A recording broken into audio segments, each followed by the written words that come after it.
Liberty Protection Safeguards, LPS, looking forwards. Eleanor Roosevelt, the diplomat and activist who oversaw the drafting of the Universal Declaration of Human Rights, is quoted as saying, "Where, after all, do human rights begin? In small places close to home, so close and so small that they cannot be seen on any map of the world, yet they are the world of the individual person." The philosophy embodied in this statement underpins an amendment to the Mental Capacity Act, due to come into force soon. Known as LPS, the Liberty Protection Safeguards, the amendment shifts the focus from the deprivation of liberty, as until now has been the case, to the protection of liberty.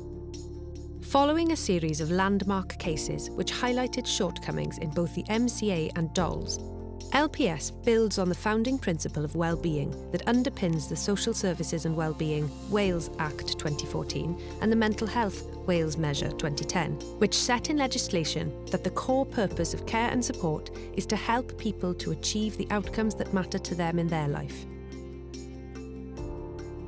LPS is about making sure that the care and health sectors have done what we can to protect the person's liberty and rights to family life. The Social Services and Wellbeing Act, the Mental Health Measure and the Mental Capacity Act have built a solid foundation for the way we work in health and social care. The safeguards will help us to develop the processes we already employ. Further to the principle of well-being, there are 8 other significant principles woven through the tapestry of both the Social Services and Wellbeing Act and the Mental Health Measure, each guiding us to ensure that we keep the person at the centre of any intervention, including any that could result in a deprivation of their liberty. We should practice using a strengths-based approach to establish a quality relationship with the individual needing support. We should look first at what the individual can do, rather than just focusing on their difficulties. We should be practicing this way continuously, as promoting individual well-being, looking at the little things which mean the world to that person, is central to adult social care support. Under LPS, the sectors are reminded of the necessity right at the outset to consider a person's mental capacity to make decisions and to work to promote liberty, thus maximising the person's gifts, skills and capabilities, to enable them to exercise their right to make decisions about their own life. If during care and support planning or care and treatment planning, arrangements are needed to enable that person's care or treatment, which may amount to a deprivation of liberty, this, regardless of the setting within which it will be provided, should be considered under LPS. Our conversations with individuals, regardless of the reason for the contact, should be working towards supporting the individual to have as much voice and control as possible. We must be taking into account the person's values, their beliefs, what is important to them and why. Often, things so small that they cannot be seen on any map of the world to enable this to be achieved. LPS places a duty on the sectors to consult with the person to ascertain their wishes and feelings, and it is explicit that prior to putting any arrangements in place, we have actively encouraged and supported participation, ascertained the person's view as part of the best interest process, ensuring that it is the least restrictive option.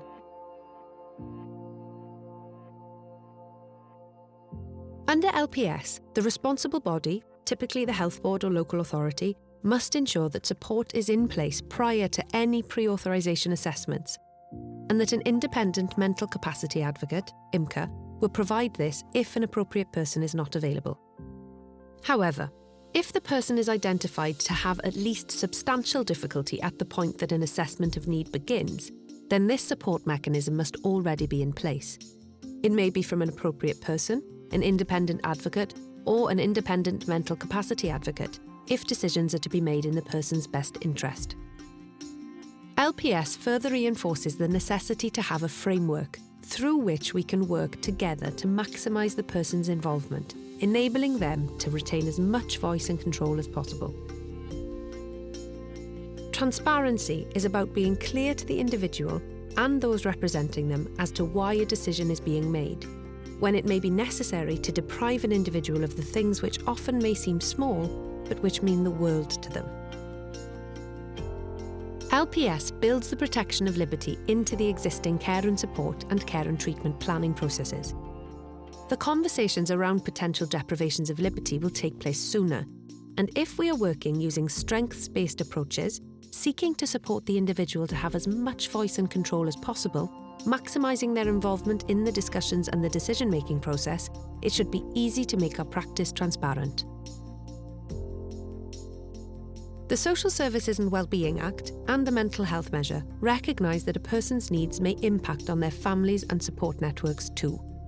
Under LPS, as consideration to the impact of a care and support plan or care and treatment plan on the person's liberty will be taking place prior to the deprivation, it will be done in the context of this principle.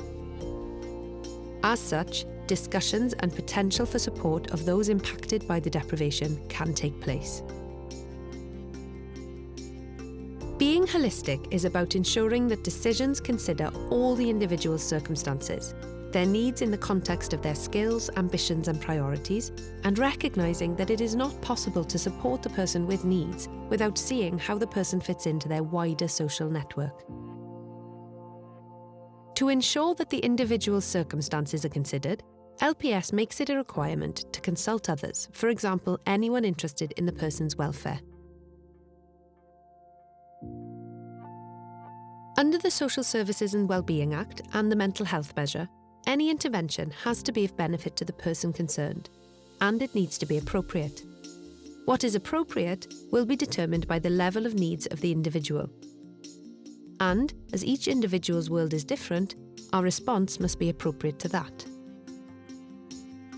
Under LPS, previously determined assessments may be used, such as those recorded in care and support plans and care and treatment plans, capacity to consent to arrangements, and medical assessment of a mental disorder, if they remain appropriate.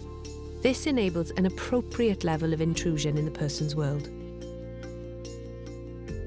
Whilst there is flexibility under DOLS regarding the timeframe for authorisation, LPS will offer greater flexibility appropriate to the person's needs and not subjecting them to annual renewals.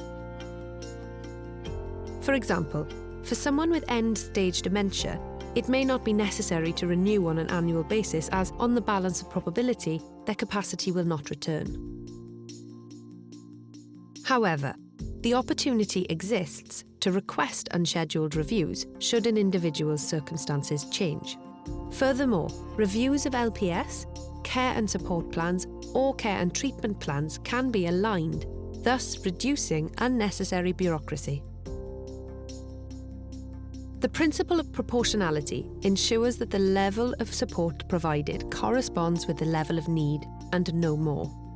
We should protect human rights, which begin in small places, and we should not be intruding in these unnecessarily. Currently, the best interest assessment for a DOLS authorisation seeks to ensure that the deprivation is a proportionate response to the likelihood of the person suffering harm, taking into account the seriousness of that harm, and that the placement is necessary to prevent this.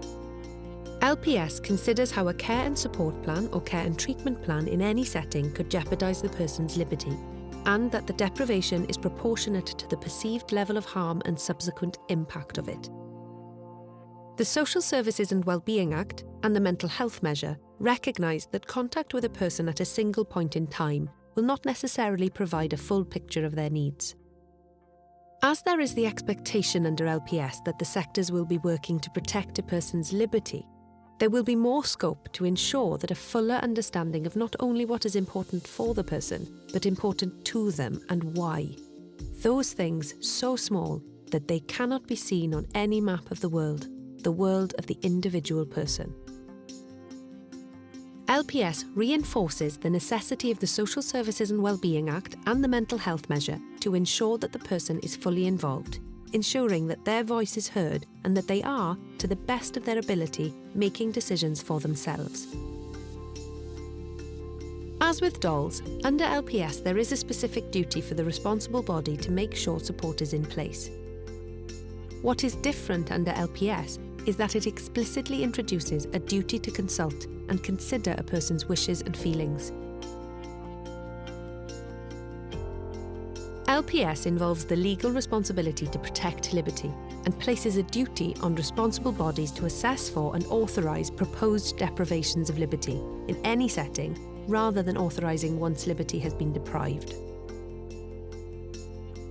Building on the successes of the MCA, DOLS and the principles of both the Social Services and Wellbeing Act and the Mental Health Measure, LPS may be seen as a recognition of the truth which lies behind Eleanor Roosevelt's statement regarding the origin of human rights. Where, after all, do human rights begin? In small places close to home, so close and so small that they cannot be seen on any map of the world, yet they are the world of the individual person. To prepare for LPS, we need to take ownership of ensuring the rights conferred by the Mental Capacity Act and the duties to assess, plan and review care, support and treatment contained within the Social Services and Wellbeing Act and the Mental Health Measure are now realised. By utilising the already existing wealth of skills, knowledge and experience of the workforce, by preparing for the change of procedures and being ready for a change to a system that seeks to embed the empowering ethos of the Mental Capacity Act. For more resources and support on the liberty protection safeguards, visit the Sky website at scie.org.uk/LPS and the Social Care Wales website at socialcare.wales.